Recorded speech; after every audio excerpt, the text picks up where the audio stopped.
Remember how like 2, 3 months ago, everybody was like, no, no, no, signals aren't a thing. And then Clay and everybody was like, no, they're a thing. You just have to stack them together and combine them and not isolate the signal itself. And now it's alive again, which is just our industry, which is amazing. It is so true. Like signals have had such a journey. And I also remember like the brief period where like people were like, check out these signals. And then everyone was like, that's not a real signal. And yeah, and then Yeah. Yeah, yeah, yeah. The whole debate, what's a trigger, what's a signal? Ah, love it, love it, love it, love it, love it. still, well, that's a good intro question because what is a signal? Um, cool, awesome. Brand new to signals, just started using it. Um, I'm also curious too if you want to point out. So, we're from like Align, Sendspark, Warmly. If you use any of our products too, especially like Warmly for signals, or Align has some cool signal stuff too. Just tell you when deals are heating up. If you guys use them too, that'd be interesting to see. More. Funnily enough, when you guys release your AI to, AI blaster, just whatever you want to Oh call yeah. it. Um, that was such an interesting piece because like we've personally at Align, we've gone through a journey of you've seen it like when you're building new categories. Chris, you guys have seen it as well. When you're building new category, it's like what do we see as the end point of our messaging? But like the industry won't be there. For example, for me, Align was a deal risk and intent tool. But there's never been a world where sellers can see what's happening mid-cycle. So for me to say that out loud, people just didn't get it. So we Mm. started with buyer enablement. Let's enable your buyer, stuff like that. And it was great for signups. And then every time we got into buyer enablement, stuff like that, people are like, oh, is this just a messaging email replacement tool? I'm like, no. The buyer enablement, the first part of message is to help you open up and see kind of what we're trying to sell, where the value is, et cetera, et cetera. So, anyways, what we did was when we used to get all our signups at the start on the buyer enablement messaging and stuff like that, I would track people that have done unique product usage, aka got in a line in hand of customers or not. All the folks that did not get a line in hands of customers, we can see that in Tableau. We'd send them a video and basically I'd show them the analytics piece. I'm like, the real value is here. And that kind of validated just updating the messaging and things like that, et cetera, et cetera. So yeah, as much as we think about signals for closing the deal and moving conversation along as well, even hypothesis testing for messaging or positioning is an interesting piece as well. It's such a good point that we normally think of signals as like top of funnel, but there's so much mid deal. And then also if you're a product led growth company, then that's all kind of related. Your usage signals could be top of funnel. Okay, let's start at the beginning. I'm gonna have everyone do intros, and then we'll kind of kick things off. Saad, do you want to start with the intro? So you're just Sure. Yeah, we'll go right into it. Hey, everybody. My name is Saad Khan. I'm the director of sales at Aligned right now. Why we're having this conversation is because I've been working with Bethany, partner with Bethany for the past 3, 4 years. Um, reason being we see very eye to eye on kind of outbound go-to-market practices, stuff like that. I think Bethany and Sendspark were also one of the earlier companies that weren't natively a signal tool and adopted the ideology of signals. That's where kind of like I come in as well. Over the past 3 to 4 years, I've worked at new category companies, primarily PLG, and kind of just created systems where we track engagement data, usage data, website data. At that time, it was never called signals. And we would just combine all those data points together to come up with the most relevant messaging. Fast forward, everybody's calling it signals now. People see PLG as a sales touch point now versus just letting people figure things out, et cetera, et cetera.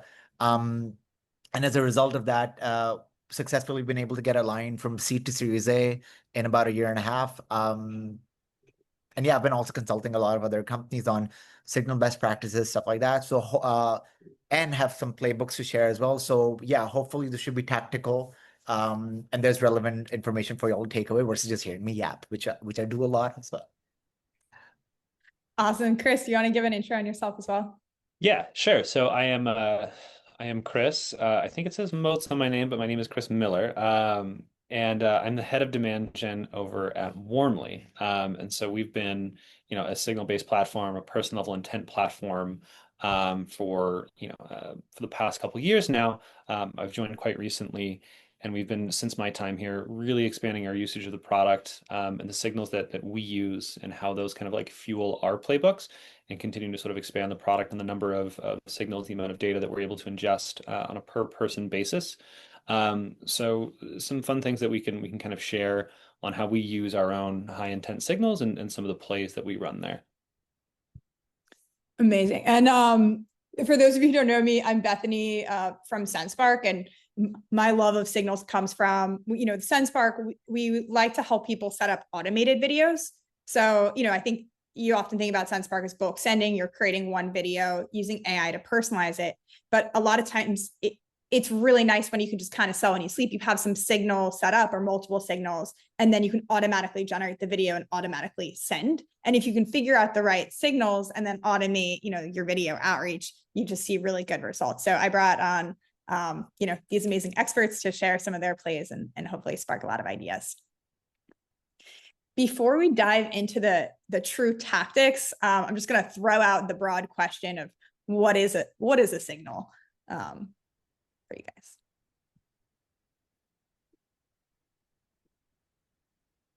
I'm actually very curious for some comments here.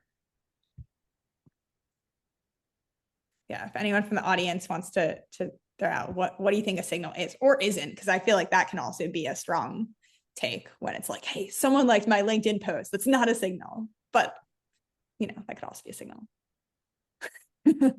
All running to Grok or ChatGPT, a company in market to buy. Oh, that's a good one, Ariana. How do you know that? Like that's a good one. Like, okay, we're saying a signal could be they're hiring. Okay. But how does hiring relate to market to buy? I'm not trying to poke. I'm just like, is that enough of a signal for you to go after them? Well, I think it also depends upon, I don't think all signals are sort of created equal in that sense either, right? Um, so it's interesting that people are immediately jumping to um, signals being an indication to buy versus just a general indication of something. We can dive into that in a second, but I think of them a little bit more broadly than, an indication that they're ready for your business to accomplish your goal with them. Yeah. This is already very interesting because Ariana, that's exactly kind of like what we're hitting on as well, is absolutely you're always going to book a lot of meetings from hiring triggers, but that's exactly what we were saying earlier as well. It's like there was like before the signals became a thing, everybody would start saying that triggers are signals, which you're not wrong of. You will absolutely book a lot of meetings from hiring triggers. But now if you combine more things, if you go like, okay, this company is hiring, expanding their sales team, cool. But what if then you also find out they're actively engaging with your CEO's posts that talk about the thing you're trying to solve for? So maybe the meeting you book could be even more of a qualified meeting or an account you that might be in market that did not book a meeting with you based on the hiring trigger, but then you connect more data points and maybe that helps you convert. We'll show you in visualization, but as a concept is exactly that. It's like imagine a thermometer, the old Tom and Jerry cartoons. I'm disclosing my age without disclosing my age right now. If you remember the old Tom and Jerry cartoons, the red liquid, it would just heat up and pop. Imagine this, your hiring trigger is one heat point. Another thing is another heat point. Like it can pop, but what if you make it pop at its hottest? So that's kind of like the high level concept of it.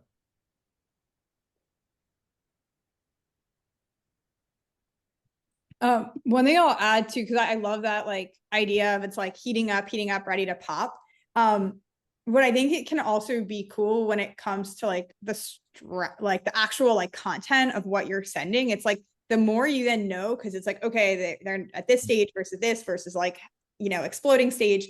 It helps you know like what they might need at that point. So when you actually send messages, it helps you write better content as opposed to just be like, hey, just checking in. It's like you already know where they're at and you know what they need. And I think that just helps you sell better and communicate better.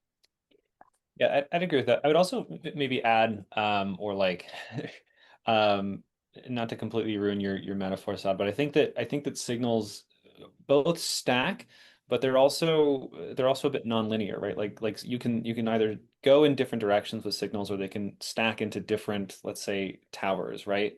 Like if you've got, not everybody's going to sort of follow the same set of steps to get to, let's say, like maybe a ready to buy stage. Or they may indicate different ways that you need to actually interact with them to get them to that maybe like end goal of being like ready to buy or converting them to an opportunity if we're like a sales team, or trying to sell a product in the traditional sense, right?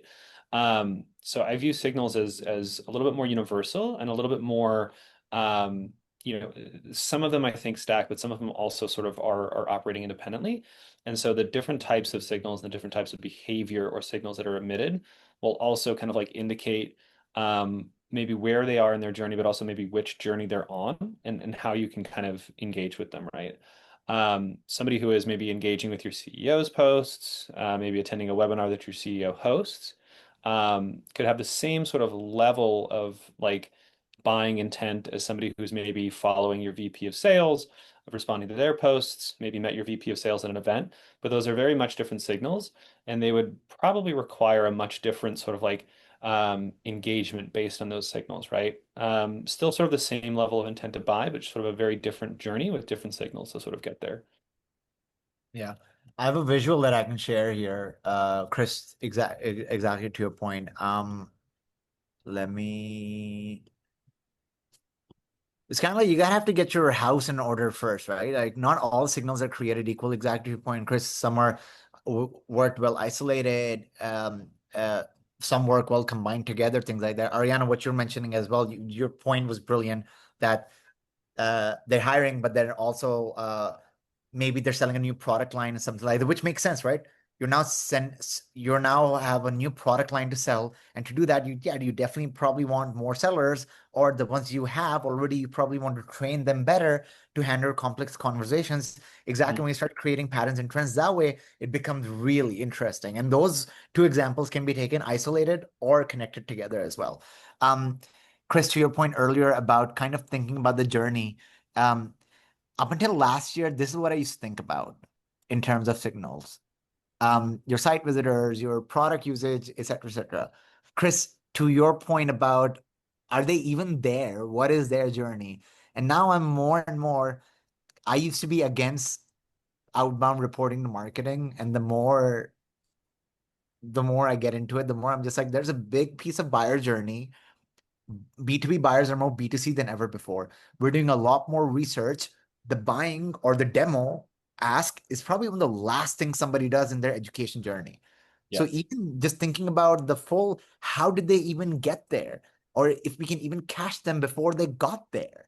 Um, if you haven't yet, guys, whoever's on the call, ask your marketing team for reports on who's engaging with your LinkedIn ads the most, who's engaging with your company ads the most. See if they haven't signed up to your product or haven't booked demos.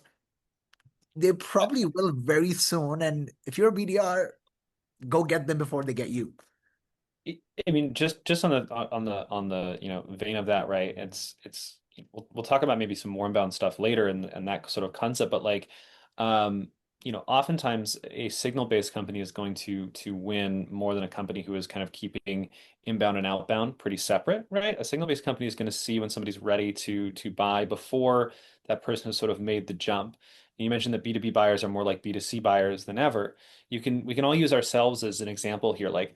I've been meaning to buy something that I've wanted. Like doesn't matter what it is, but like I've had several things that I've wanted to buy and I've been ready to buy, and like I just haven't done it for one reason or another, right? Like we all have things that we're meaning to do, or things that we want, or things that we're trying to like, get for ourselves, and sometimes we put that decision off like, weeks, months, whatever it is. The same thing is true of your B2B buyers. Like there are plenty of potential opportunities and leads out there that are probably ready to go. They Yeah. just for some reason haven't gotten to that form fill, haven't gotten to that like inbound request. And you can take that last step for them and basically pull forward your demand by using signals as opposed to trying to wait for them to fill out that form. You can go get them if you know who they are.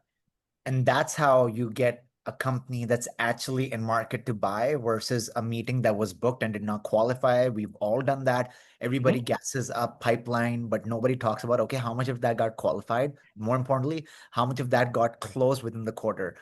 If people on the call, if you're SDRs and stuff like that, if you haven't heard of CAC payback period, stuff like that, guys, every day we're operating, booking meetings, and every day those meetings aren't converting revenue. We're a cost to the business. And now with the world of signals, you can bring pipeline to the table that's probably going to close way faster. And then you look like a god to you look like a pipeline god to your prospecting god to your teams. Um, uh, Outbound, right product, right problem, but they didn't know it was the right time. Inbound is right product, right problem, right time. I was talking to Bethany earlier. We have a big HubSpot project going on, which has been top of mind for me for about a year or two. But now it's just there that it needs to happen. We did all the right activities and the right companies reached out. They're like, "Saad, is this top of mind?" I was like, how did you know? So yeah. Well, I think this is a great segue into tactics for like, well, how are you functionally doing that? Like, how are you tracking the signals? What tells you when you're actually going to reach out? What are you saying when you're reaching out? Like, how does it all kind of tie together? Well, fun fact, the first signal tool that I bought was Warmly. This is not a Warmly plug, but just Appreciate it though. Thank you. yeah. That was literally the first tool that we bought for website de-anonymization and stuff like that. And if I even kind of just talk about the usage of it or kind of how we deployed that in a messaging sense, it was essentially this was a starting point for us in a very simple way. We create a lot of content to drive awareness for our value props, our product, things like that, right? Now, not a lot of people are going to sign up to my product, but if people are hitting my company page and I can see what page they're looking at, I can guess what Chris might be thinking about, Bethany might be thinking about as well. So, like the visual of that, the way I think about is if I know Chris visited customer collaboration platform uh, blog on our website, and then I know Chris has signed up to the product, and then Chris is consistently engaging with us on LinkedIn. You can. Here's a hack. We don't mention any of that. You basically create the message of our value prop is like, hey, we work with a lot of sales teams, and they always tell us that because of XYZ problems, progressing deals, forecasting inaccuracies occur, multi-threading becomes an issue, and deals die. Is this top of mind? People go, oh my God, how did you know that? I was just thinking about you. I was like, haha, there's technology. Yeah, I was like, there's technology now. I'm so good at outbound. Ha, ha. But in a very simple way, it's that your value prop, that message that your enablement team gives you, now you have best people to hit that message with. Right. No Keeping question. it. So are you taking all of those like data points and pushing them into HubSpot, or are you doing that or is there like a central point where you're managing everything? Great question. So I'll give you guys the honest answer here. Because whenever we do these things, everybody shows the glorious system that they built and stuff like that, or look how it's automated and stuff like that. Again, to get your house in order, what we did, Bethany and Chris, was we literally tracked every single individual source by rooms shared, Warmly, XYZ, et cetera, and then manually combined them in our head to understand exactly where to go. And the result of this was that result of this is, guys, I have a bunch of playbooks flying around here, but like one of these has like the results in it. So yeah, result of this was we don't send a lot out, but the ones that we send out gets converted with industry high numbers. So step one was kind of manually understanding what signal is valid, what combined, what could be used isolated and stuff like that. Step two was literally sitting with the team and trying to come up with messages, combining them together. And then just sending them out. That's like level one. Then we got creative with level 2, where we started using product data, level 3, where we started using marketing ads, stuff like that. We don't have to go to that right now. But that's what I would say is like get your house in order, try and combine patterns and trends, right? Like, okay, website visit doing XYZ thing, et cetera, et cetera. Now it all floods into our CRM. We use Warmly to track multiple of these data sources. We also use one of Warmly's competitors, which I won't mention right now. But essentially, now that I know what data points work for us, now I'm creating centralized hubs for it. So that instead of us going from tab to tab, now my team knows exactly in a day-to-day uh, where to go and how to do it. Yeah. I love the doing it manually before automating too. And honestly, we do a ton too, where it's really messy. Like even when we first started using Warmly, it was all just pouring into a Slack Yeah, channel. yeah, yeah. And then you figure out what you want to Yeah. automate. And we have that as well. I'm not trying to um you guys, you can get your RevOps team. It's kind of like what happened wrong with AI and RevTech. People started automating things they didn't even have control over. And then the AI broke. No, the AI didn't break. If you don't know how to crawl, walk, you can't run. So learn how to crawl, walk, and just give the data to your ops team to create unique reports. Yeah. Amazing.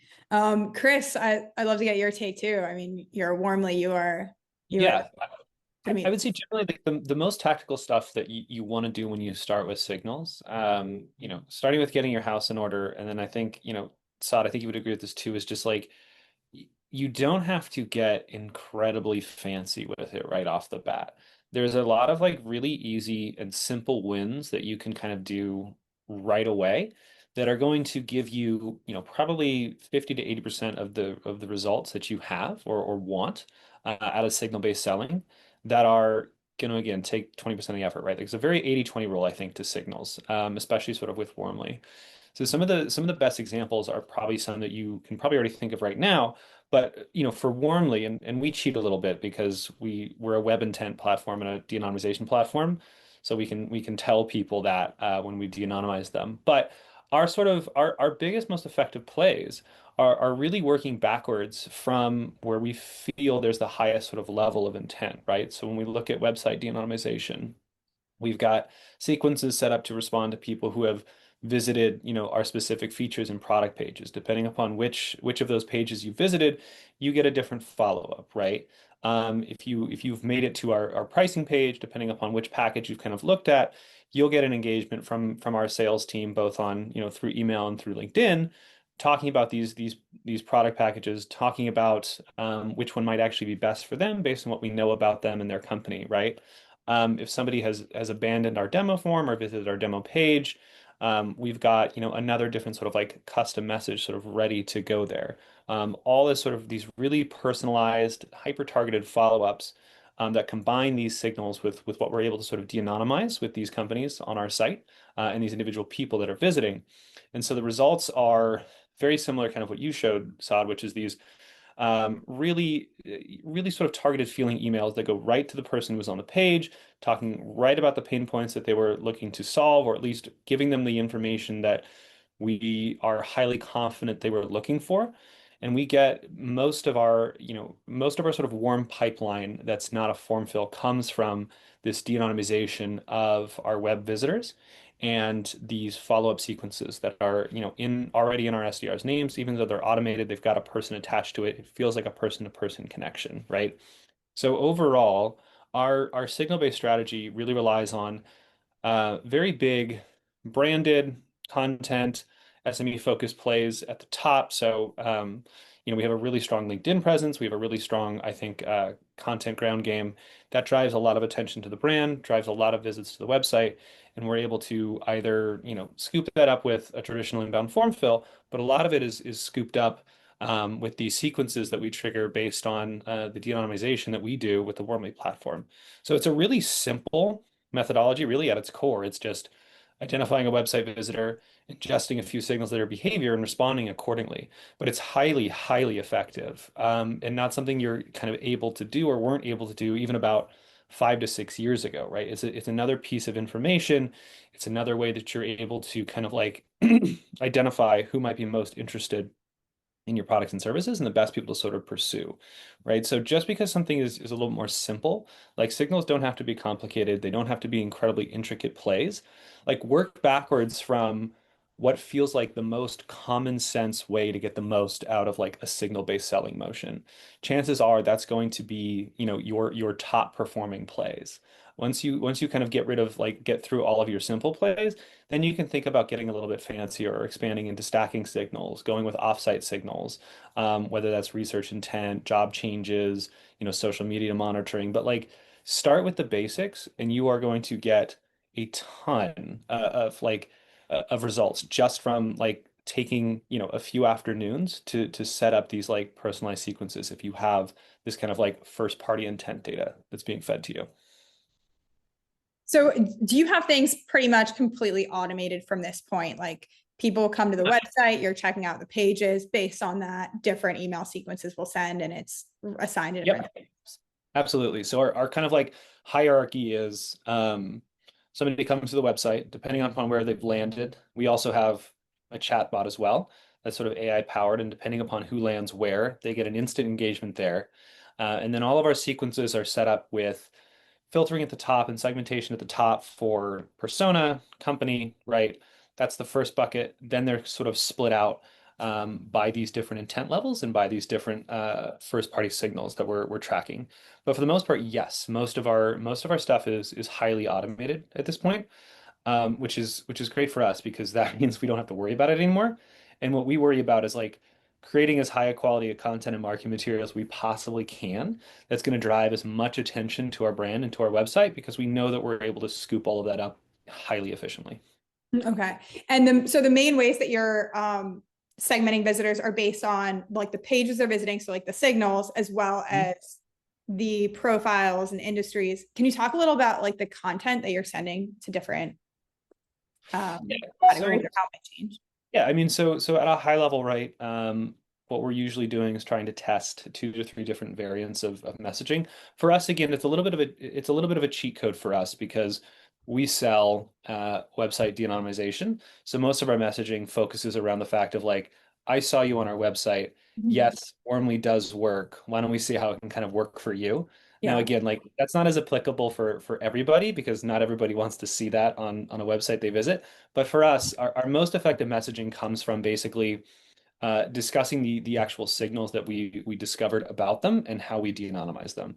So you go to a few of our product pages, we say you were checking out these pages, we identified you with warmly.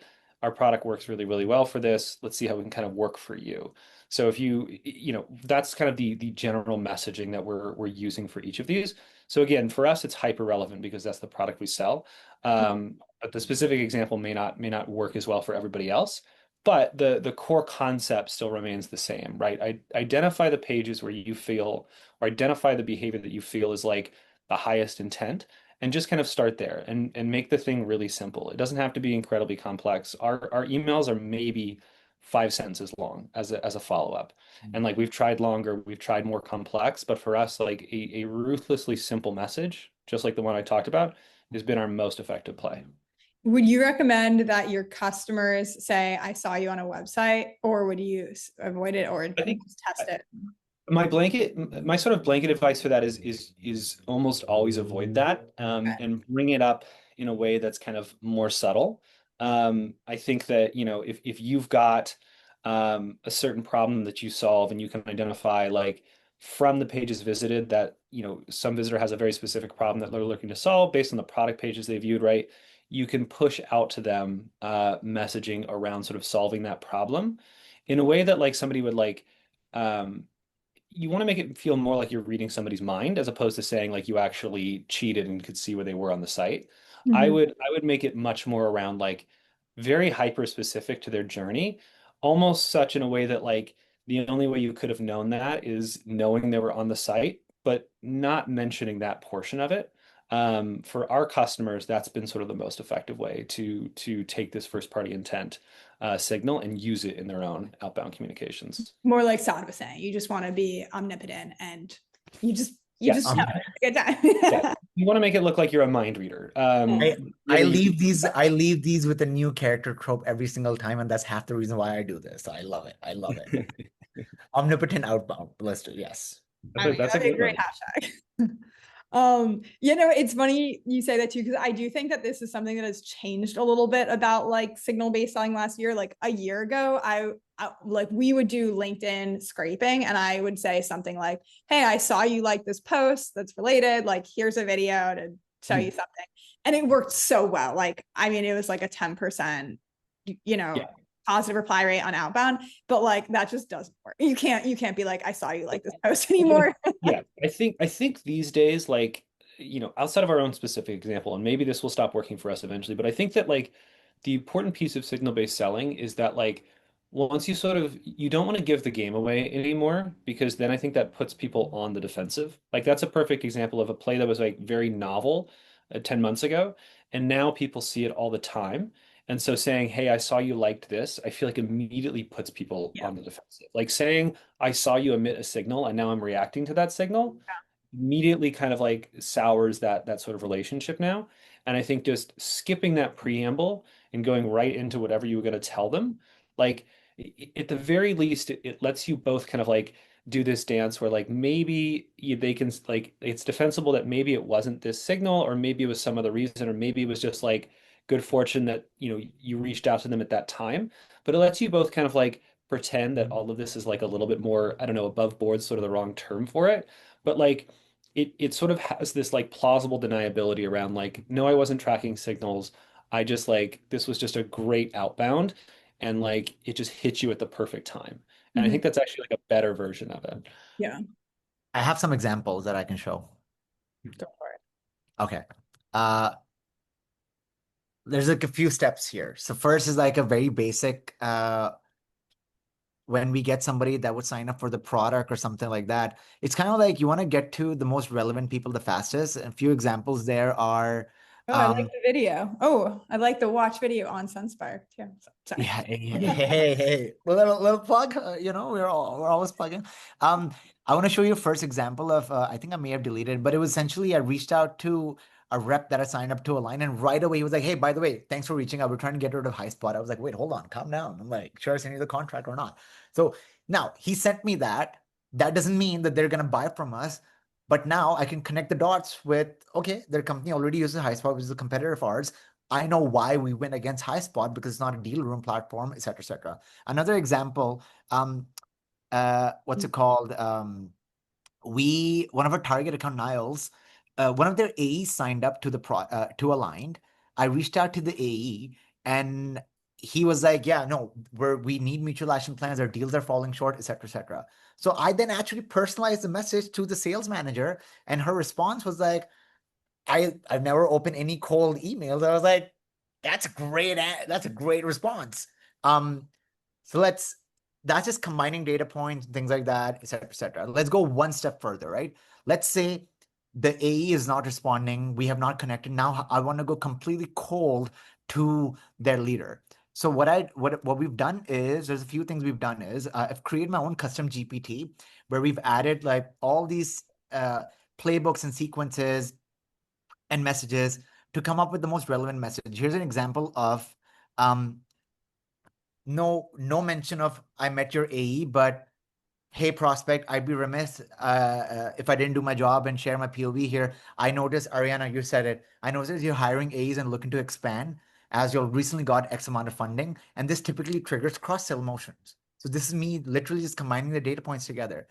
And then Ariana, you literally said this as well. Needless to say, quick RAM time and helping building process response, et cetera, et cetera. Just, we're good to go. Another example, we reached out the prospect and they were like, phenomenal outreach. Let me get back to you. So exactly, no mention of, hey, we're working with like XYZ people. Mm.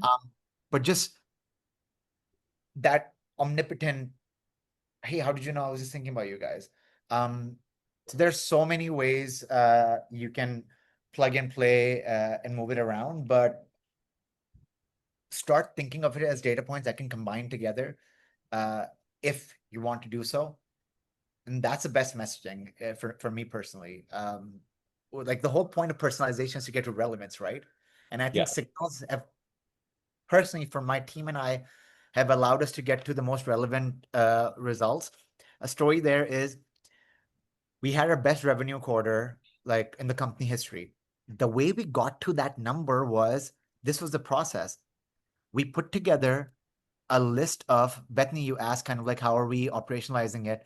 We basically went through all our signal data, project usage data, and came up with like top 300 accounts that had the most engagement, that have hit the most website pages and every single thing. And we put a spiff on it. Every BDR was told that if you book one of these meetings, you get a $250 additional spiff. And if one of these meetings you book converts, you get a $1,500 all Mhm. X dollar, all expense paid getaway with your partner. Um, one of my reps booked 4, and one of my rep booked 2, and 2 of those closed within the quarter. And Gal made a post, our CEO made a post today of our AE Dylan, who closed these deals. So this is all social proof validated. We were experimenting with going up market, and we broke the seal going up market by using just our own data versus going after a target list of Fast 500, et cetera, et cetera. We would just say, okay, there's a lot happening here. Where do we go? Mhm. So did he get 2 trips though? Like, don't That's leave a us. good question. That's a good question. So I need to I need to submit the dollar amount for the spiff today. I was like, yeah, that's a good question. But uh $3,000 at least. So that's good for him. That's Yeah. not bad. And speaking of the closing within the quarter, we've seen that too, that like the leads we uncover with Warmly, who we see on the website, like they're closed way faster because they're already in that later stage of valuation. So it makes sense too to like focus on the higher signals, because things are just going to be a little bit warmer versus starting cold. Benoit has a pretty good question. Okay. Sharing signal examples for companies that don't have funding, news or announcements and things like that. Let's noodle on that.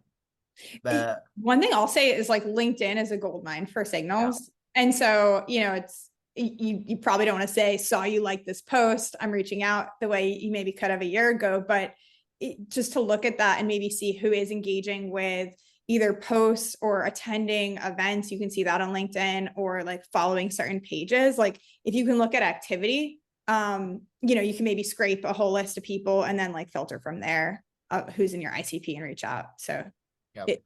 and not everyone's on LinkedIn, but it could be a gold mine. That or Twitter or a different social channel too. Yeah. Another few things you can do, Benoit, is if you're a small business, your email list, when you blast emails to people, see who actively opens your emails. That's a very small, that's already there. Like you have a list of X amount of people that you probably keep on your marketing, stuff like that, et cetera, et cetera. The people that are actively opening your emails, probably good. Then check if these people are hitting your website as well after they've opened the email or vice versa. Basic high level, like those are probably good. If you have a LinkedIn presence, see who follows you but is not a customer yet.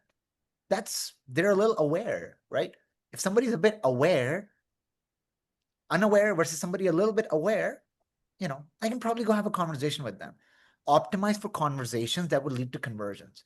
Another thing, if you have a LinkedIn presence, your competitors have a LinkedIn presence, see who's following them, stuff like that. I know we're talking small businesses, but I even know hairdressers and stuff like that now that have a LinkedIn presence, stuff like that. So again, there may be a world where some of the stuff that I'm saying is not going to be relevant to you. Then also look up. Another thing that you can look up is, let's say you run a barbershop. Just Google your locality, barbershops near me, see all the people that are putting reviews and of the positive barbershop. Like those are potential people you can add to your customer list as well, act as like a potential signal of people to go after, stuff like that. Just walk the streets and look for who has a really shitty haircut and then give them your Yeah, business. yeah. People love that. Yeah. So Benoit, there's like a few ways you can splice and dice, but like that's kind of story here. I used to sell to lawyers in my first job, and my first segment was law firms of 5 employees, which were basically houses, people running law firms out of their houses in Florida. And my state was Florida. The way I got my customer list was literally law firms near XYZ law office. And it would literally show me the street. I would call and be like, oh yeah, I've been working with this law firm down the street. Like they say and I know the exact name. They're like, oh yeah, we know them. Boom. So, anyways, a lot of ways to go about it, things like that. But yeah. I like that. Kat asked, how do I send out Sendspark videos without the prospects realizing that the personalization has been automated? Which is leads me to something I was going to show, which is how you can automate things. And then I'll answer the question as part of that. But Sendspark recently released an agentic workflow feature here that lets you automate automate video creation and sending based on triggers. And then the trigger can either be a signal or stack of signals, depending on how you do it. In this example, I'm using like the Warmly webhook too. So if you're using Warmly to like identify website visitors and building segments in Warmly, you could use that as the trigger to send them into Sendspark. And then here you can create an AI personalized video for them and send it out in an email. And the end result's going to look something like this. In terms of, yeah.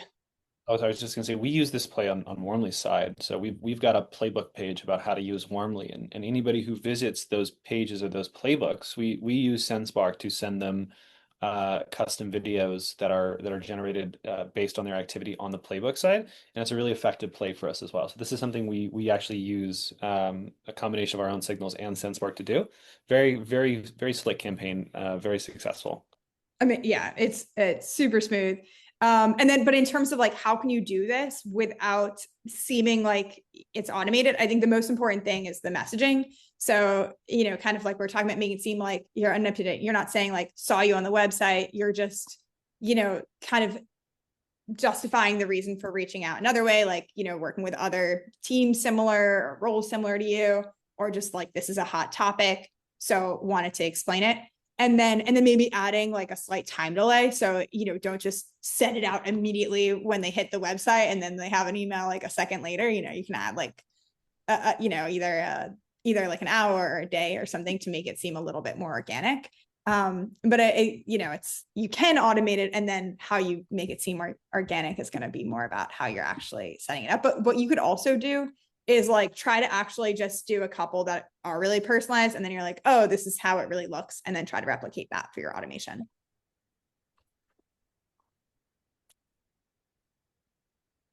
Cool. But by the way, did you guys have any more like specific tactics you wanted to share, or should we just go through the questions? I just want to make sure we don't miss anything if you had anything prepped. I'm happy to go through these questions here. I think there's a lot of good ones. Yeah. I think through questions as well, the tactics start popping up. So instead of just like throwing stuff at a wall, it just makes it more. Okay, perfect. Someone asked about tracking opens killing deliverability. Do you guys have thoughts on that? Guys. Sorry. Go ahead. You first. No. I was gonna say something very sassy. Oh, okay. I mean, I can't wait. So a couple things. I mean, open. So I think it's debatable whether or not it really kills deliverability itself. I will say that a lot of the campaigns that we run, especially to upmarket companies, where like they have a very robust network security and IT team sort of set up, we do see a lot higher email open rates and even click rates that we've started being able to attribute to essentially email checkers. So especially if we're sending to like a company we know probably has Outlook and is probably on Office 365, we see a ton of like email opens and clicks. And we can de-anonymize these in Warmly, and we can see like less than a second from these companies we've sent these emails to. And our sort of our running theory right now is that we're actually seeing link checkers open our emails and check the links, and it's all spam traffic for us. So I think that like opens can still be a good metric, clicks can still be a good metric, but you have to put that in the context of like what type of business you are sending to. Mm-hmm. One thing I'll also recommend is like, it's specifically the tracking pixels are a red flag for email deliverability. But if you put something else in your email that is going to be a signal intent, like a Sendspark video, an align link, like something like that, where you can track, I mean, that's click tracking, not open tracking. But that can work a lot better versus like putting something that has like track or analytics or something that's easy for spam filters to flag out. Beno, I'm curious, if you can share what sort of business are you guys? You mentioned local small business, and you're also talking about like link tracking. Like, are you guys generally doing like a lot of email marketing, Yeah, I'm just curious about that. And you don't want to answer, that's okay. But generally, what I was gonna say earlier was that um exactly what Chris and Bethany have said. Open tracking used to be kind of a signal, and I might be contradicting myself right now. Um, in my early days selling, uh, SalesLoft had a functionality that if you send somebody an email and it got open X amount of times, and SalesLoft would tag it a hot lead for it to follow up. And now Mhm. there's literally so many checkers that, to what Chris was saying, like they literally link checkers, spam checkers that will inflate that open number. So Mm. now inflation is happening. That's a problem. That's why it's not relevant. Um, But if you're running marketing motion, stuff like that, if again to Chris's point earlier as well, like in context of are we running a lot of marketing and stuff like that, et cetera, that's where just currently use instantly first email text, only no open tracking messages, but that's important. Oh yeah, you're good. You don't need, dude, you're fine. You're already on instantly, you're already way ahead of the curve. So it's like you're fine. You don't have to worry about, in my opinion, so 2024. Just that's what I was gonna say earlier. I didn't want to say that without getting context. So you're on instantly, you're fine. You're absolutely fine. What are you talking about? You're fine. He's got it all figured out. He just wanted to brag a little bit about Yeah, how far. exactly. I'm like, okay, all right. Small business, instantly 40 mailbox. I'm like, all right, okay, cool. All right. Humble brag, humble brag. Awesome. Another question, what are the typical rules to yourself about using signals while protecting your LinkedIn account from the LinkedIn leaders? I don't actually know what that is. Does LinkedIn leaders mean more like getting blocked on LinkedIn if you're doing Yeah, on? Michael, can you clarify if you mean Oh yeah. getting Apollo'd essentially? Is that what you're kind of asking? Way. Yeah, just keeping from getting locked out. Yeah, I think again, like I mean, LinkedIn's rules are going to be constantly changing, and it's their platform. They can kind of do what they want, right? I think that there's inherently always a risk if you are actively scraping LinkedIn. I think the sort of question is one is like how low of a profile can you kind of keep based on what tech you're using. We still see success with a couple different tools like Phantombuster, Trigify, and some of our own tools. There's an inherent risk with doing it. It's kind of measuring that risk versus reward. Like, what's the trade-off for you doing this and using LinkedIn as a signal? Oftentimes, if you're able to kind of like keep a low enough profile, it's usually worth it. But that risk assessment is kind of, up to you in that sense. Yeah, I would also be like, we talk about getting Apollo. Like I think there's a difference between taking LinkedIn data and selling it versus doing a little bit of like light automation or scraping on your side. But you can tread carefully. One Yeah. thing I will warn you, because we do it quite a bit at Sendspark and have for a bit of time, we haven't had any trouble with any accounts in the US, but a couple of our team members who were abroad and had like newer LinkedIn accounts ended up like getting like dinged. But LinkedIn does warn you before they like block you. Yeah. So it's, if you're okay, maybe having to have your account locked for a week, it might be worth the risk. I'll also add there, Michael, you're limited to, if you're trying to add more than 500 people in a week, your profile is gonna start getting flagged. Because then LinkedIn is thinking like you're spamming connections. So that's one thing to watch out for. You also said, is it better to uh, do your campaigns through a company account or personal account? I've seen this time and time again, multiple orgs, your personal profile gets way more engagement than your company profile does. Mhm. Uh, Yep. in a weird way. I have no idea what the logic behind that is, but I know what um, the logic is. please. They want you to pay. It's the same thing that Facebook did. Okay. Like Facebook killed organic reach. This was like 10 to 12 years ago. It's a huge thing. Facebook killed organic reach for the same reason that LinkedIn is for corporate Oh, posts. They want you to pay. oh, that checks out. Yeah. Well, but no, Bethany, even when you guys post, like I see Bethany's posts first with Warmly. Sorry, with Sendspark. I don't see Sendspark's posts first with Bethany. Oh It's kind yeah. of, yeah. Um, Yep. If you look at the impressions, it's like a joke because like someone on the team will post and get like, I don't know, like 1,000, 5,000, maybe like 20 or even more thousand impressions. And then from the company account, that same post will have like 300. Like, Right. Yeah. The reach for corporate is so low. There's a big reason that we use a lot of our SMEs, um, our CEO especially, in all of our sort of like LinkedIn content strategy. Most of it is distributed through individual accounts that are with the company as opposed to we still post on Warmly Corporate, but yeah, you're going to see a lot more success with people as opposed to corporate accounts, no question.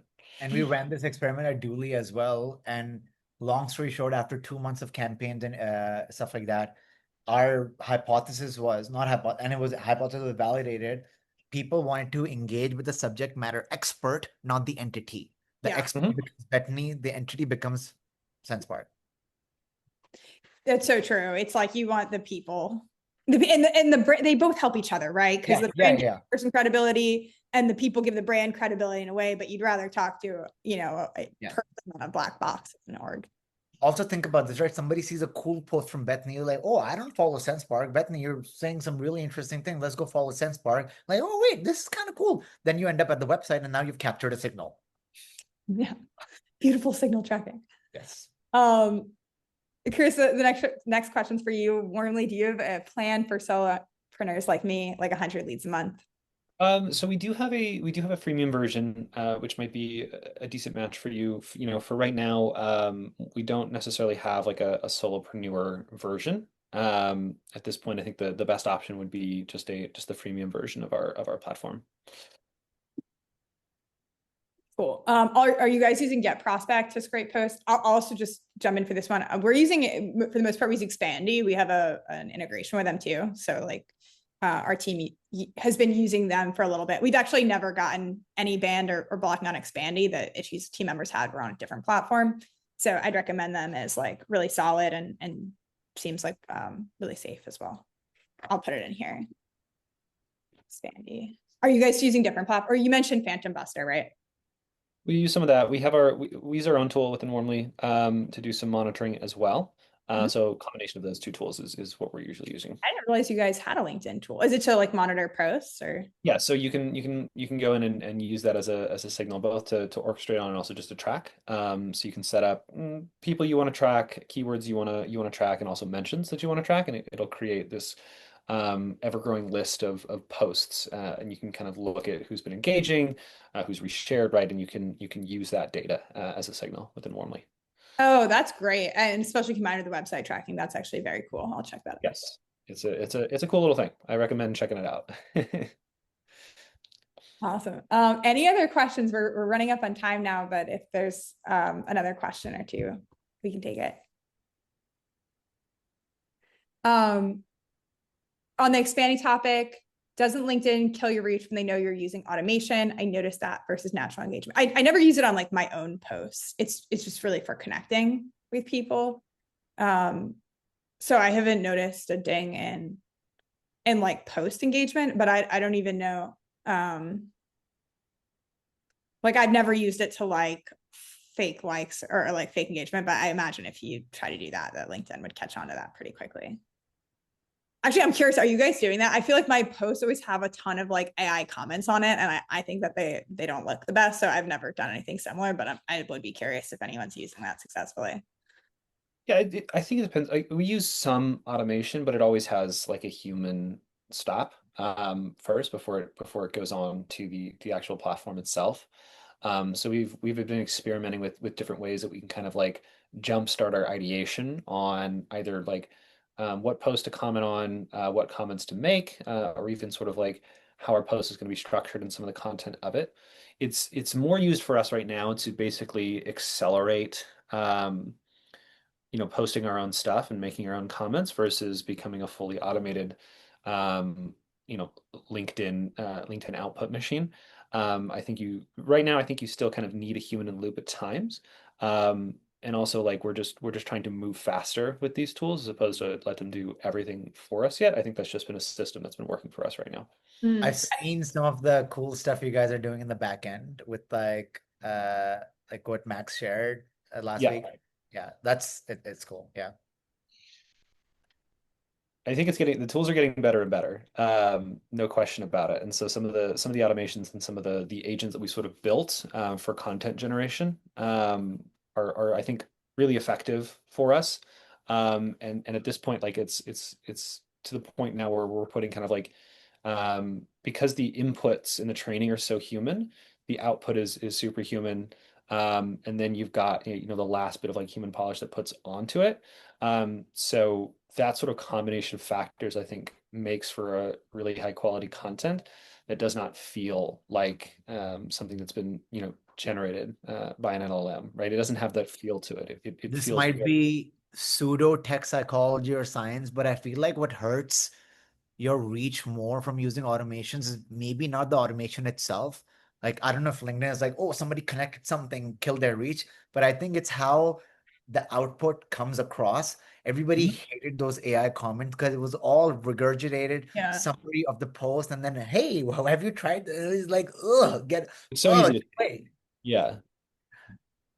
Yeah, no, I think you're 100% right on that. 100% right on that. Okay, so we have two more questions that popped in. Let's make these our final questions, then we'll wrap up.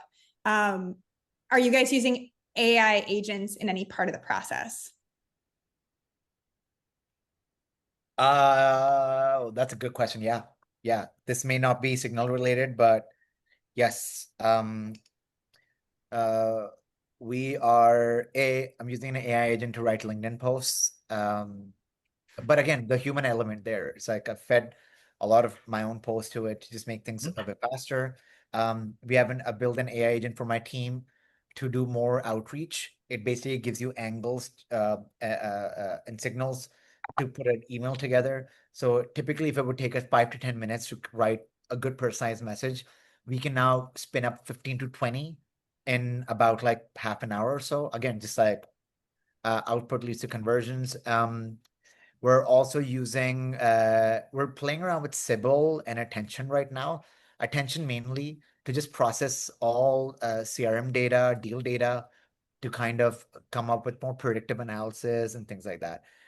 So yeah, maybe not signal specific, but like, yeah, start playing around with AI guys, like just generally across the board.